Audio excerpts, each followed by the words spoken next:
আর তখনই ঘরের চালে অনেকগুলি সোনার বেগুন আর সাধারণ বেগুনের গাছ চলে আসে।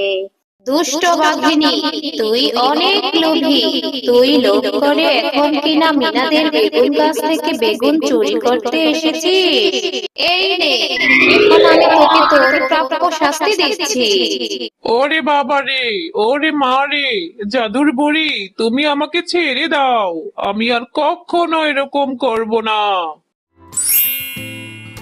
কিরে টয়া, তুই এইভাবে আমার বেগুনিগুলির দিকে তাকিয়ে আছিস কেন?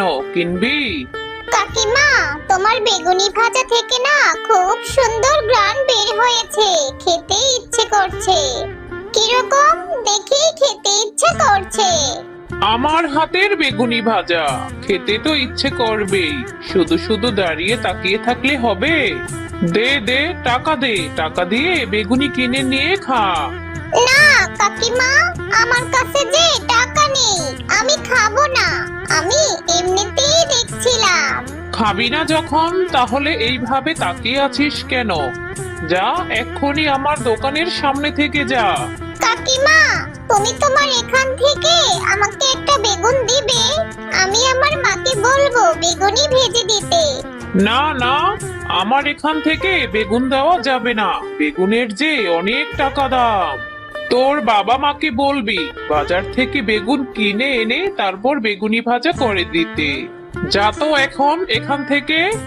ও কাকিমা, তোমার পাশে যে ওই পচা বেগুনগুলি আছে, ওই বেগুনগুলি নয়তো দাও।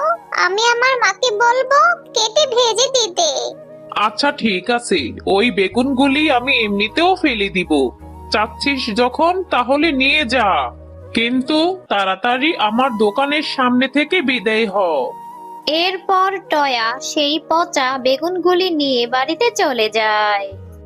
ও মা, দেখো, এই যে আমি বেগুন নিয়ে এসেছি। তুমি আমাকে এই বেগুনগুলি ভেজে দাও তো। এ কি বলছিস রে তুই টয়া? এই বেগুনগুলি তো পচে গেছে, পচে দুর্গন্ধ বের হয়ে গেছে। এই বেগুনগুলি কি ভেজে খাওয়া যাবে? হ্যাঁ মা, আমি এই বেগুনগুলি ভেজে খাবো। কি করব বলো? আমার যে ভীষণ বেগুনি ভাজা খেতে ইচ্ছে করছে। আমাকে এই বেগুনগুলি ভেজে দাও না মা। বোকা মেয়ের কথা শোনো, এই বেগুনগুলি তো পচে গেছে। পচা বেগুন কি ভেজে খাওয়া যায় বল?